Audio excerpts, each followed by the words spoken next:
Another man-child that you played Yeah, exactly. Let's go down the emasculation theme.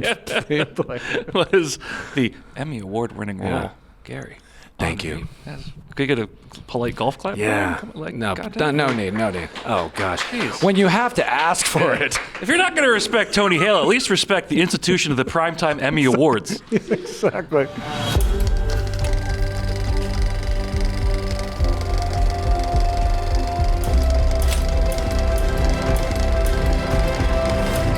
Hey everybody, this is Alec coming to you at Den of Geek Studio at San Diego Comic-Con, and I am here with Tony Hale. Tony Hale. That's him. Yep. He's the guy who just said Tony Hale. T-Bone. T-Bone, as he's known in the industry. Actually, Tony is Nito. Wow. Yeah. Well, It's a fun little trick I do with the kids. You learn something new every day. Thank you so much. I'm so glad you stopped by. Thanks. You know, to get started off with, I was wondering if you could tell me about... Just give me the story behind this film you have coming up. Yeah, Sketch. Like, when did it first cross your radar? What was, like, kind of the big hook for you? Yeah, well, it took 8 years to get made. My buddy Seth Worley, who's the writer-director, he had the idea and wrote the script. And we just went back and forth for a few years and then, you know, trying to find financing and all that kind of stuff. And it was going to be a TV show at one point, and then went back to a film. Shot the movie, and then the special effects are so great. And that took a couple of years. And so it was a long process, but it's like launching a child into the world. It's just, I haven't produced much, so it's a very, it's a feeling I haven't had of kind of like, but I'm so proud of it. I mean, quickly I play a single dad who's really worried because his daughter is drawing these pretty crazy pictures. And because of something, they end up coming to life. And we describe it like Inside Out meets Jurassic Park, and it's a really fun family adventure with just a really beautiful theme of kind of processing feelings. Those effects do look remarkable. It's so good. And Seth, since he has this background in special effects, I feel like I'm just carrying. Yeah, one second. If he has a background, and when he did the monsters, when Amber draws them, if she draws them in chalk, then you see that in the texture of the monster, of these eiders. Or Dave, you see the glitter, you see the crayon, you see the marker. So it's just those details he honed in on, and it's just beautiful. Where did you actually meet Seth? We met in L.A.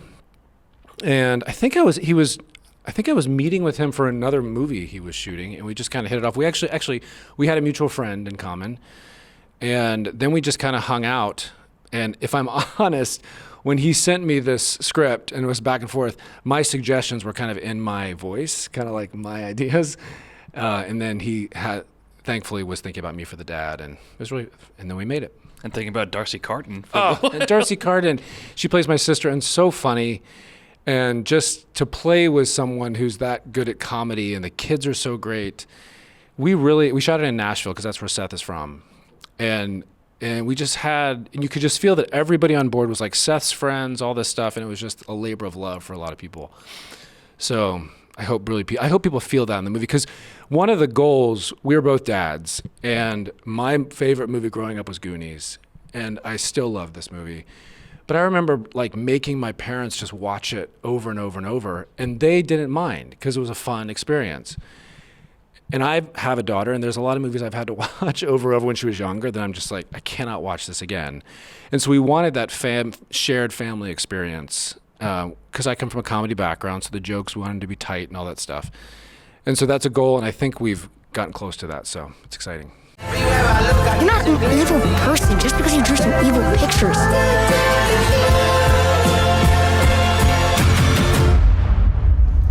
Every part of that was horrifying. I know. Well, I'm delighted you're here to talk about Sketch, and I'm also delighted you're here to talk about everything else in the world. Like, I don't want to like topics of the world. Oh yeah. So you got the research packet, right? Okay. Yeah. All right. Can you give me a second? Everything in the world. I just mean your long and storied career. Yeah. I mean, it's 30 years I've been decent. Yeah, I'm not normally like this nice to all of the guests, but I will say, like, I want to watch the other interviews and see how you are. I'm a real dickhead. Dude. Oh my gosh, I can't wait. I'm just so happy you're here because everybody in this room, I think, has like a favorite Tony Hale project. It comes from so much pain. Yeah. You have your actor's pain really comes Actors' through. pain. Yeah, just actors. I just wanted to cycle through some of them. Sure. Because I have you here and you're Please. contractually obligated to talk to me. Great. All these years later for Arrested Development, do you find that since like season 4 and 5 were the Netflix exclusives and came out long after the others, do people forget how Buster Bluth's story ended? Do you ever have to remind them, be like, hey, remember when I like killed those people? Let me just break this down even farther for you. Does Tony Hale forget how Buster Bluth? One of my favorite things is when people come up and they're like, "Oh, I love this joke," and I say, "Please tell me, because I've completely forgotten what you've talked about." The only joke of the show that I remember and is my favorite bit is Tobias joining the Blue Man Group because he thought it was a support group for depressed men. It seems I might have stumbled upon an acting opportunity. As a member of the Blue Man Group? Oh no, you're thinking of the support group. I made that same mistake myself. They're called the Blue Man Group. And I just think there is nothing better than that, and that was the level of like comedy you're working with. And back then I wasn't used to watching a show and having to think about it. But because of Netflix, people could rewind it, and even also DVDs, and see like, oh my gosh, do you see that blue handprint on the wall? That's from like 3 episodes before. Do you see that, Tony or Buster is sitting in front of something that says one arm? Oh, that's foreshadowing to him having his hand bitten off by a seal, So it's like all those layers just made Mitch just brilliant in my eyes, Yeah, Mitch Hurwitz is a genius. And anytime I had an idea, he'd be like, yeah, okay, yeah. But I think I'm going to have a seal bite off your hand. Sure, why not? And I was like, that's better. There's so many Buster Bluth line reads that I love. Like, me and my brother, that's the classic. Me and my brother, that was one of like our Happy Place DVDs of just kill a summer just watching all 3. Yeah. And there's an episode in which Buster runs away from home. And he thinks he's fled to Mexico, but he's like a few blocks south of his house. He knows he's fled to Mexico. That's his reality. And at one point he just like crawls under an awning and just says, "This will keep me safe from the hot Mexican sun." My brother and I to this day, anytime it's too hot out, just like, this should keep us safe from the hot Mexican sun. I was just doing an interview where someone was talking about something, and they brought up Buster and about chicken. I was saying chickens and how Buster didn't have a chicken dance like they all had a chicken dance. And I said it's because Buster had too much respect for chickens, and he didn't want to make fun of them. Oh, you learn something new every day. They were close to his heart. Yeah. Another man-child that you played yeah, exactly. Let's go down the emasculation theme was the Emmy Award-winning role, Gary. Thank you. Could you get a polite golf clap? Yeah. No need. Oh, gosh. Jeez. When you have to ask for it. If you're not going to respect Tony Hale, at least respect the institution of the Primetime Emmy Awards. Exactly.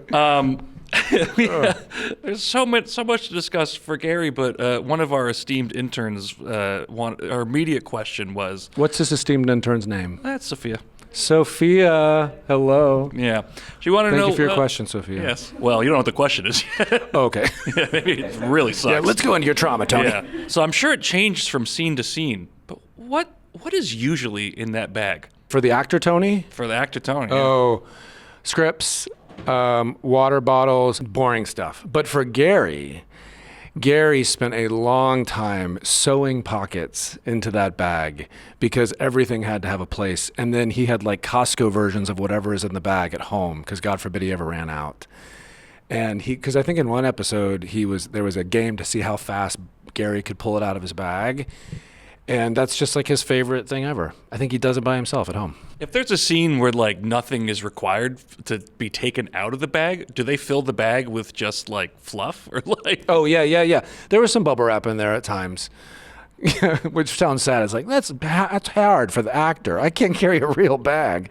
No, but but it's for Gary. There was like that was his world. And that's why it was so hard that one episode, I think, when Selena gave him a new bag and she thought, oh, this is the best gift. And he was just like, it's like Linus's blanket.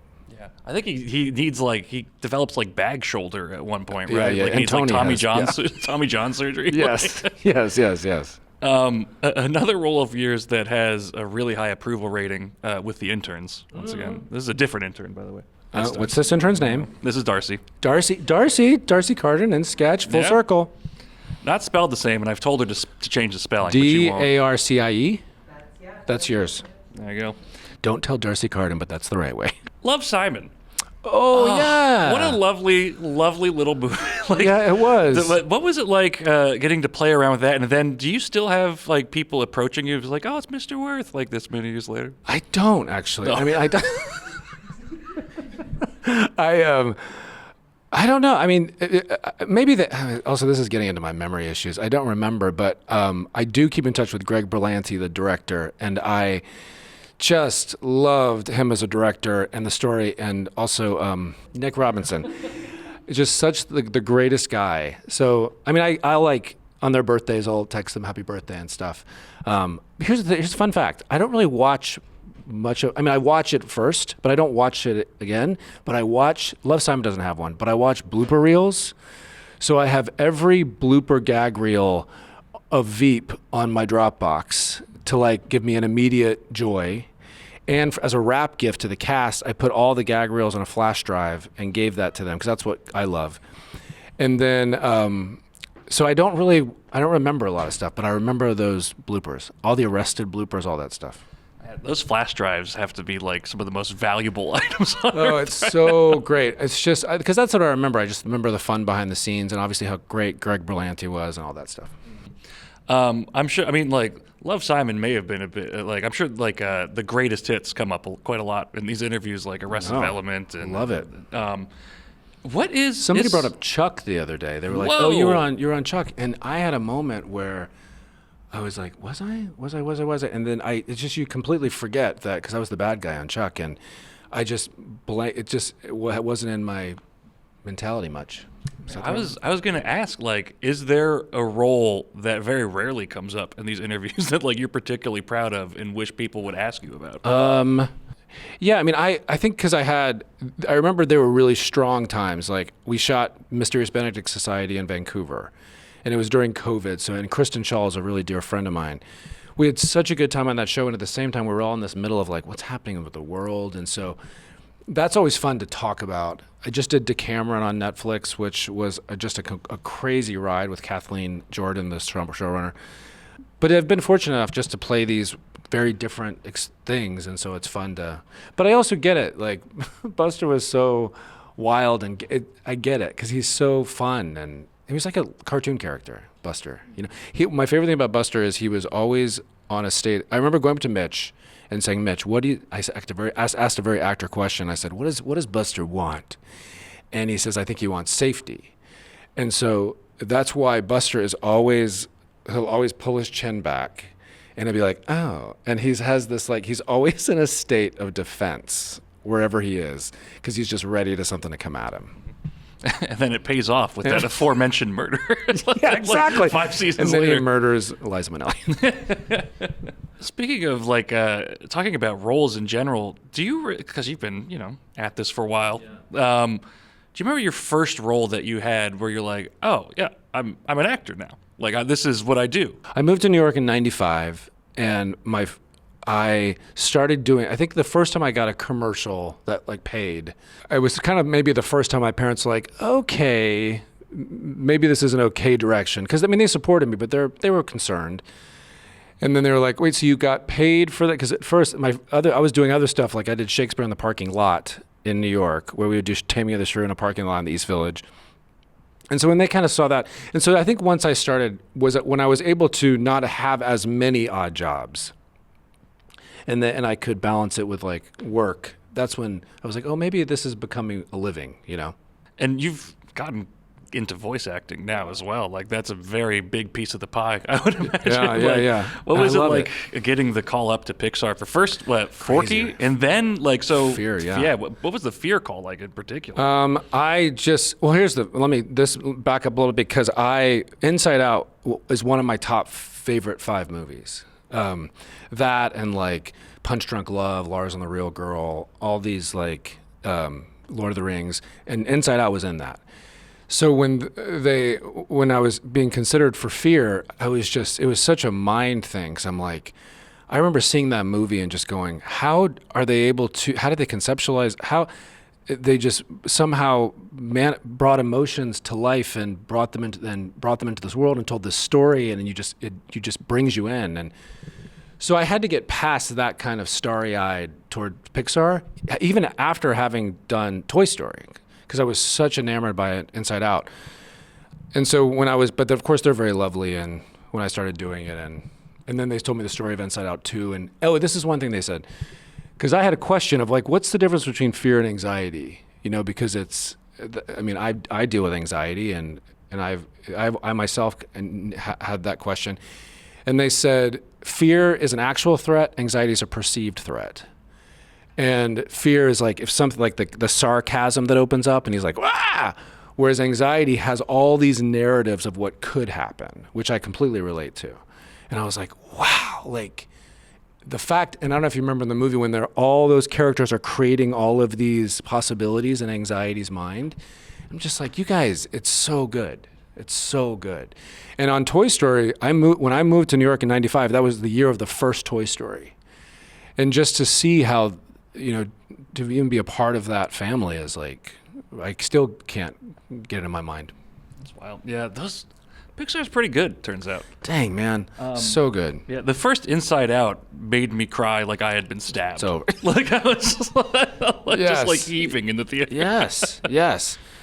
And there was that, when I'm getting them mixed up, but there's that moment, when joy comes along sadness and is like, yeah, I need you for this. It's like, mic drop. You're not playing fair, Pixar. Yeah, you're really not. I'm with my family here. Yeah. And then, if you were invited to be a guest on The Extraordinarians, your podcast, and you were being interviewed by Tony Hale, what would you talk about? What's your extraordinarian? I feel people. Take responsibility for feeling people's feelings that aren't my responsibility to feel. I'm really good at codependency. I don't know. I'm on that podcast just listening to people, and we just interviewed a woman who has won all these hula hoop competitions, and she has formed this whole community. We talked to a guy who slacklined between two hot air balloons, and I'm just like, you guys are, and I'm just fascinated to be like, how. I think I told one guy, I was like, I can't even climb a ladder without thinking about death. It's like, there's something in the brain that's just fascinating. But also hanging out with Kristen and Matt, they're so funny. Kristen, have you ever met Kristen? She's been in the studio. I don't think I've had a chance to meet her. She's so hilarious, and so we have a great time. I think if my name came across the desk, they'd be like, pass. No thanks. Yeah. I love that premise for that podcast because, like 8 billion people on the planet, like genuinely every single person you meet has something like, oh, I didn't. Yeah. Like, yeah. Something super, like one guy won the competition for drinking the most hot sauce. And you think coming in like, okay, what are we going to get here? But they're always so inspiring. Like you see their passion, you see the hula hoop, just how she tells us about it. And she has like 9 hula hoops going, and she's the community and their hoopers and all this kind of stuff. And it's like, I don't know, it's just super inspiring. And finally, we are Den of Geek. That's what it says over there. Yeah. I can't even look back to remind myself where I am. It's a good logo. Is this a new logo? Relatively. The older one, it was kind of purplish that you might be thinking of. Yeah. This is, I think we've had this for like 4 or 5 years. Okay, yeah. We could just talk about the history of Den of Geek. Yeah, good job, graphics. Yeah, we appreciate it. With that in mind, what do you recall from your time on Lego Star Wars? Oh, wow. Lego Star Wars. Yeah, was I Slith? Yes, you were you were like Darth Vader's buddy. Yeah, Vader? No, that's Darth Vader. Yeah, was I playing Vader? I forgot my name. Who is that? Who are you? Vinay is but the humble servant to Darth Vader, Lord of the Sith. It's like Vinay. Yeah, something like that. And he talks like this. He was very, it was really, here's the thing with animation, it's almost like children's theater, where it's not like someone's next to you being like, Tony, even on Veep, Julie and I, so many times we would get the note of going, hey guys, let's let's tone that down a little bit. You know, and with animation, it's more like up, like get the energy, and it's just somebody you can just like go crazy. So that was fun. Also, I confess I like Star Wars, but I don't have the knowledge that a lot of people here at Comic-Con do. And I knew there's a following of Star Wars, but even in these Lego in Star Wars situations, I think people like prefer Lego Star Wars. Like Yeah. it's really well done. Also, Yeah. like you mentioned like 20 minutes ago, like I don't have that good of a memory. And every question I've asked you is like, what do you remember about this, Hale? Like, tell me about this. Okay. You're also. Oh, by the way, you're Ultron. By the way. Yes, I'm Ultron, and I just had somebody just mentioned a question. This is where my brain goes.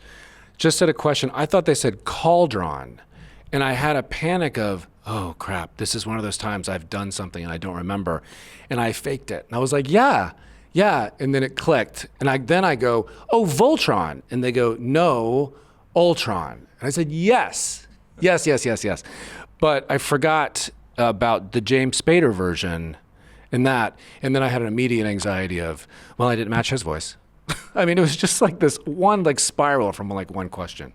But yeah, it's for Iron Man's and his friends. And it's so, I just play the evil guy and it's really fun. Yeah, that's a good role for you. Thank Ultron. you. Yeah. Thank you. And then for me, I've let the interns run wild with their Love Simons and whatnot. Good. What I need to know is, do you still abide by the rule established in Community of no ghosting during pottery? Doesn't he go like, no ghosting? No ghosting, yeah. He has like a whole speech prepared. He also like got really, hi guys, he was like really kind of feeling it when he would talk to the students. And Joel McHale's a buddy of mine, and I just, that's one of those things I remember we were playing around, and I don't even remember who directed. Oh, you know what? I think Anthony and Joe Russo directed that episode, because they were one of the producers. And I had worked with them on Arrested because they shot the pilot for Arrested.